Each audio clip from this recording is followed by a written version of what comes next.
اعوذ بالله السمیع العلیم من الشیطان الرجیم. بسم الله الرحمن الرحیم. سپاس و ستایشی فراوان خداوندی را که ما را به خودش آشنا و هدایت کرده است. واقعا اگر ما را هدایت نمی کرد ما در گمراهی باقی می موندیم. و درود و سلام به پایان به فرستادگان او، مخصوصا به پیامبر اسلام حضرت محمد صلی الله علیه و سلم که برای هدایت و سعادت بشریت فرستاده شدند. اعوذ بالله السمیع العلیم من الشیطان الرجیم. ولقد آتینا لقمان الحکمة ان اشکر لله ومن یشکر فانما یشکر لنفسه ومن کفر فان الله غنی حمید. صدق الله العظیم. حالا ما در این چند لحظه فرصتی آن را داریم که با شما اطراف مسجد و جوانان صحبت کنیم. البته حکمت، دانش، فهمیش از نعمتهای خداوند هستند که برای بندگانش روزی میگرداند و هر کسی را که خداوند برای او فهمیش و دانش و حکمت را روزی کرده است برای او نعمتی فراوانی داده است. برابر این شکرگزاری یک امری مهمی هست و هر کسی که شکر هم کند البته برای خودش شکر میکند و کسی که کفران نعمت کند و ناشکری کند البته خداوند به نیاز و بسیار ستوده شده است. واقعا جوانها یک قشر مهمی جامعه به حساب می روند. همان گونه که میگویند عائله یچیکه جامعه است، اما اساسهای مهم و حتی آینده جوهر یک جامعه از جوانان او وابستگی دارد. زیرا که جوانها در همه عصر و زمان نصفی جامعه اون وقت را تشکیل میکنند. حتی زیادتر شاید ما بتونیم بگیم که امروز جوانها یعنی از نصف زیادی جامعه ما را تشکیل میکنند و در آینده کلی جامعه به این جوانها وابستگی دارد. و جوانها چگونه که تربیت بیابند و چگونه بالای اونها سرمایه گذاری کرده شود و در کدام روحیه‌ای که آنها تربیت بیابند و کدام ملکه و استعداد برای اونها تقویه بیابد و تکامل بیابد و برای خود کسب کنند، واقعا هم فردا اون را انعکاس میکنند برای جامعه، برای آینده، برای نسل‌های خود، برای پیشبرد حیاتی کشور و آینده خود اون را انعکاس میکنند. بنابر همین اسلام و پیغمبر خدا صلی الله علیه و سلم به این قشر مهم جامعه اهمیتی فوق العاده قائل بودند. جوانها را در طفولت، در حین خردسالی به اونها اهمیت قائل بودند. ما ببینیم در این سوره لقمان خداوند تبارک و تعالی از این بنده صالح خودش یادآور میکند و چند بندی را، چند اموری را از امور تربیوی برای فرزند خودش حضرت لقمان ارائه میکند که این اساسی تربیوی است. در ظاهر اگر یک نصیحت یا اینکه یک وصیتی پدر برای فرزند باشد، اما در اصل اساسی تربیوی و اساسی ساختن یک جوانی که واقعا هم قشری مهمی جامعه می باشد را در بر می گیرد. و اذ قال لقمان لابنه و هو یعظه یا بنی لا تشرک بالله ان الشرک لظلم عظیم. ببینیم در ابتدا حضرت لقمان برای پسرش میگوید که از شریک آوردن به خداوند به پرهیز کن، زیرا اینکه شرک به خداوند این یک ظلمی بی پایان است. ظلمی است که سابقه ندارد، دیگه از اون دیگر ظلمی وجود ندارد.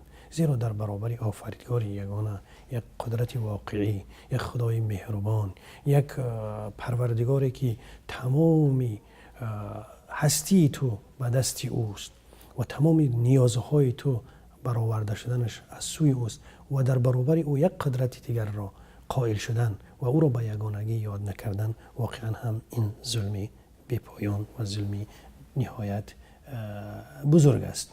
و برای پسرش میگوید که یا بنی انها ان تک مثقال حبة من خردل فتكن في صخرة او في السماوات او في الارض یأتی بها الله ان الله لطیف خبیر.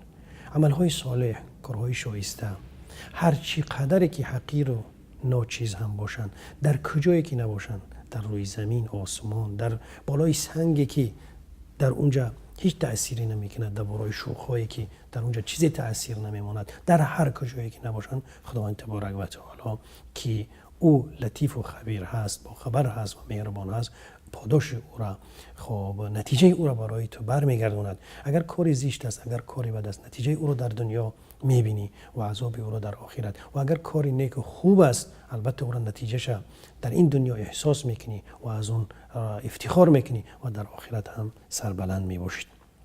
اینو ببینید، نتیجه اعمال برای فرزند نشان داده شده است. خب یا بنی اقیم الصلاه، فرزند نماز رو برپا بدار و امر بالمعروف و کارهای شایسته را امر کن و نهی عن المنکر و از کارهای بد و زشت خودداری کن و منع بکن و اصبر علی ما اصابک، صبر را برای خودت پیراهن قرار بده. این ذلک من عزم الامور. واقعا اگر میخوای که به کمال برسی، میخوای که در واقع یک انسان شایسته باشی، اینها هستن اساسی کارهای خوب و مهمی که برای تو عواید یا اینکه عاقبت خوبی را به بار دارن. ولا تسعر خدک للناس، تو قواقی یا اینکه درشترو بر مردم مباش. و تمشی فی الارض مرحا، در زمین متکبرانه یا اینکه خودبینانه با غرور راه مگرد. ان الله لا يحب كل مختال فخور، خداوند هرگز کسانی خودبین یا که متکبر و فخور، یعنی کسی که به خود افتخار دارد و اونها را نقص نمیبیند. همچنین وقصد فی مشیک و غضض من صوتک، در رفتن هم میانه باش، عجولانه راه نرو و در سخن هم میانه باش، سخنی بلند، سخنی از حد زیاد درشت نگو. این انکر الاصوات لصوت الحمیر، البته آوازی درشت و آوازی گوش بزن البته آوازی درازگوش و خر می باشد. ببینید اینجا چند بندهای از بندهای تربیوی، هم جهتهای مثبت و عاقبت خوبی از این عملها و همچنین هم عملهای زشت و نهایت اونها که نتیجه اونها در دنیا و آخرت از زبانی این بنده صالح خداوند برای تربیه یک فرزند، برای خواب ساختن یک جوانی که در آینده به او ارتباط دارد درج شده است. پیامبر اسلام صلی الله علیه و سلم با جوانها بسیار هم اهمیت خاصی داشتند. حتی در بازی جوانان خردسال‌ها اشتراک میکرد، با اونها در مسابقه ها و در بعضی بازی ها بعضی چیزهایی را میگذاشت تا اینکه تشویق از اونها بشود. خب و همواره اونها را در مساجد ببینیم. اگر روایت هایی که ما داریم در مسجد، حتی در وقت نماز خواندن، حضرت امام حسن و امام حسین نویران پیامبر در کتف پیامبر بودند، در حالی که پیامبر صلی الله علیه و سلم امامتی میکرد، یعنی نماز رو با مسلمان ها ادا میکرد و در تف و کشتل و در کتفش فرزندانش یا اینکه نوه‌هایش بودن، یعنی در مسجد با اونها ارتباط داشت یا که با اونها علاقه داشت، علاقه اونها را با مسجد و در مکانی بسیار هم پاک و بزرگی که در اونجا خدا عبادت کرده می شود برای اونها جایی خاص یا اینکه مقامی خاصی بود.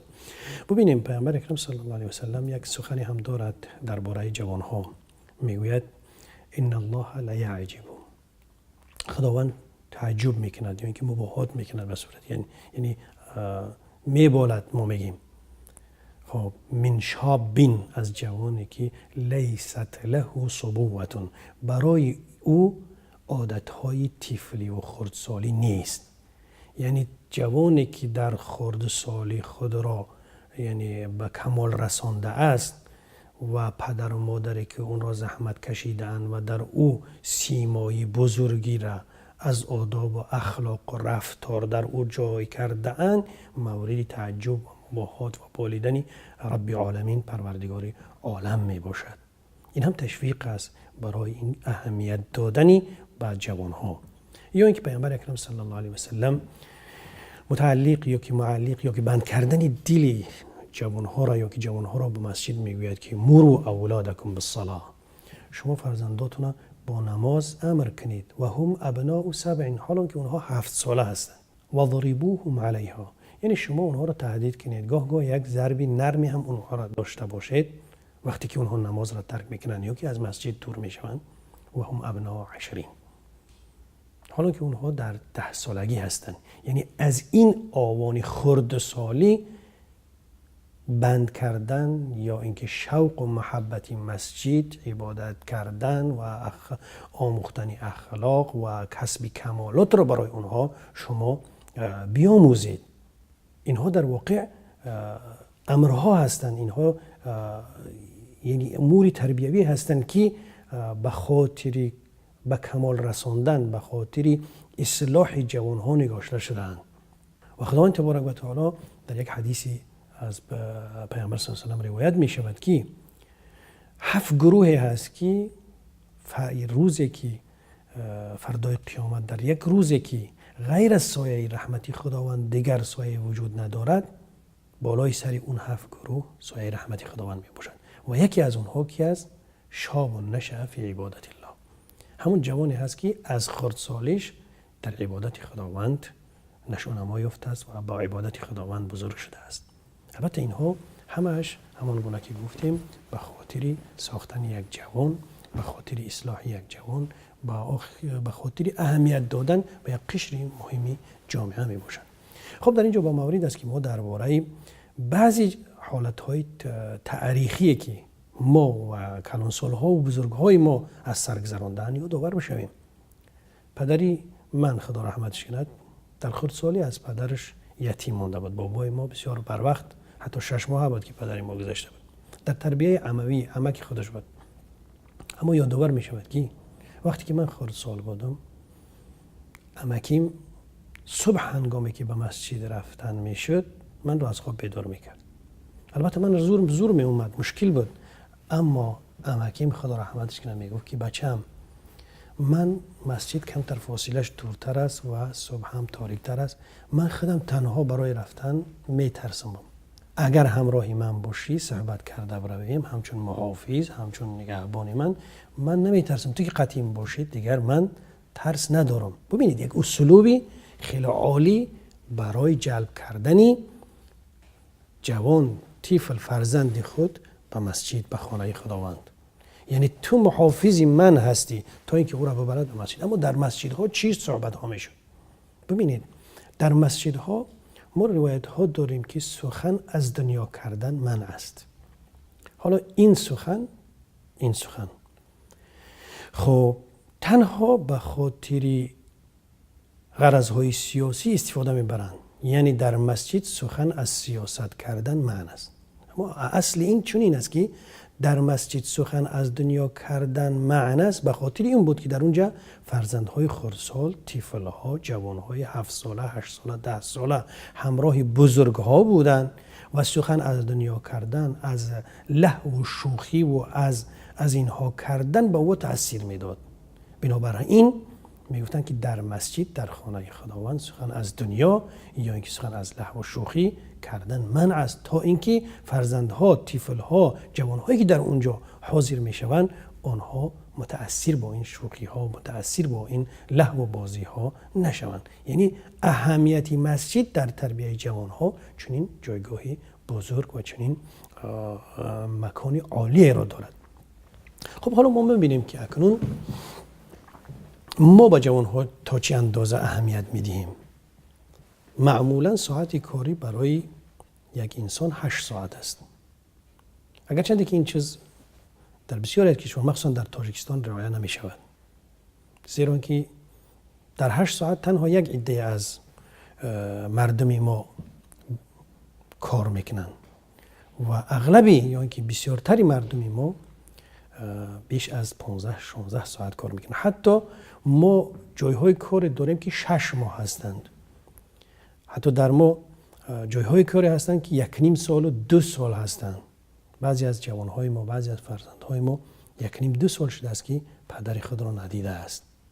زیرا اینکه زندگی وزمین مجبور کرده است پدری او را تا اینکه به مهاجرت کاری برود و 1 سال 2 سال کمترین چیز 6 ماه 7 ماه 5 ماه از فرزندی خودش و که اهمیت دادن به امور تربیوی فرزندی خودش دور باشد.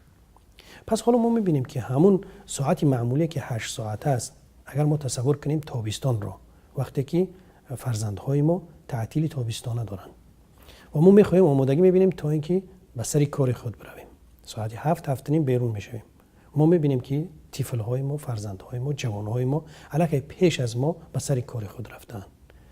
در لبی راه، در نزد ایستگاه، در سایه دیوار خانه میبینیم که فرزندهای ما با همکارهای خودشون، هم جوانهای خودشون مشغول کار هستند. اونها مشغول سخنهای بیهوده، شوخی، حتی که بعضی چوب‌ها را گرفته یا اینکه باقی مانده از سیگار دیگر چیزها را گرفتن، تقلید کردن به این چیزها، یا اینکه یک مسافری که در راه میرود و با عصا میرود او را تقلید کردن، اون را مضحک کردن، به این کارها مشغول هستند. و ما میریم سر کار خود.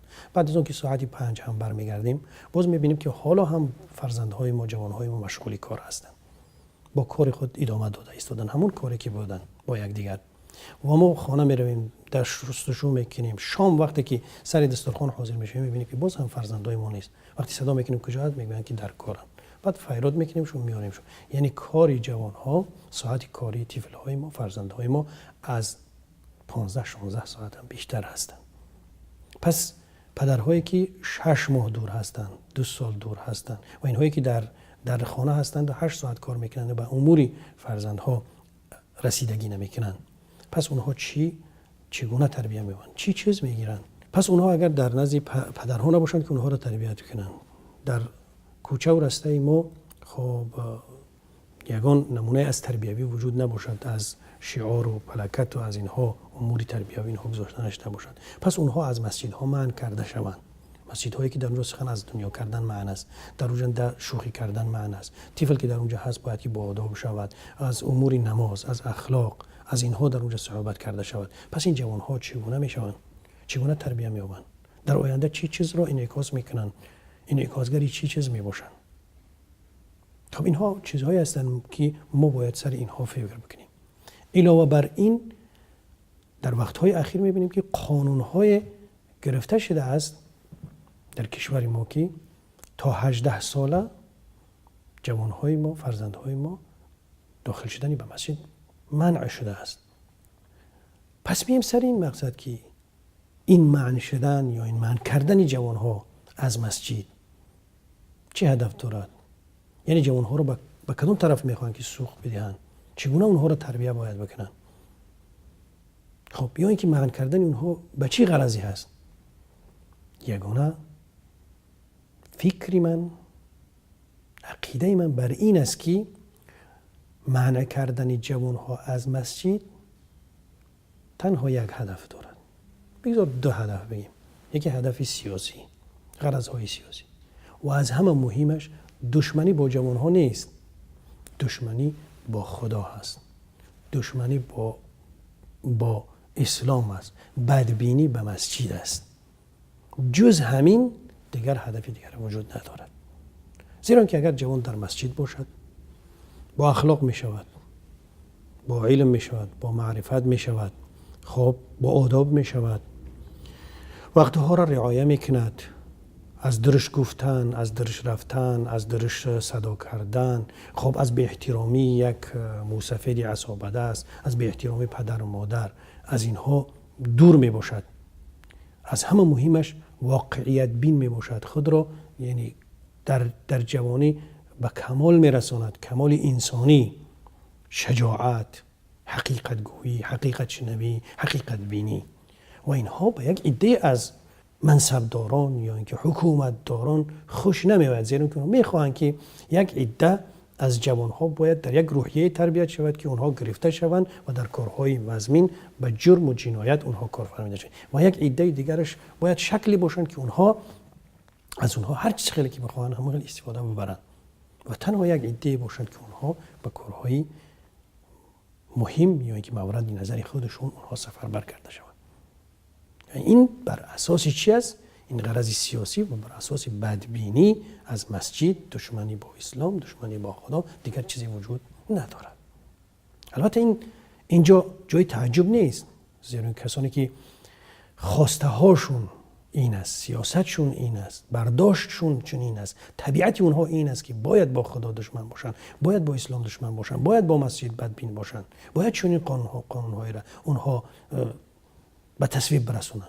اما تعجب در این است که در برابر این، در این جامعه ارباب‌های دین وجود دارد، امام خطیب ها وجود دارند، علما ها وجود دارند، هستند و اونها خب برای خودشون افتخار این را دارند که اونها از قرآن، از اسلام، از سنت، از پیغمبر آگاه هستند.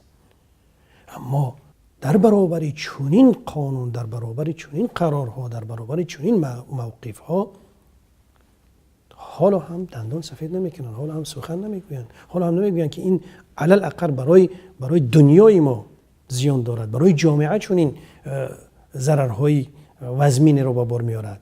فرزندی که 6 ماه پدر را نمیبیند، خب 2 سال نمیبیند پدر را، باز هم از تربیه اسلام، از تربیه قرآن، از تربیه والای پیامبر دور باشد، او چی میشود؟ چگونه انسان میشود؟ اینجا تعجب آور است که اینها مهری خاموشی بر زبان دارند.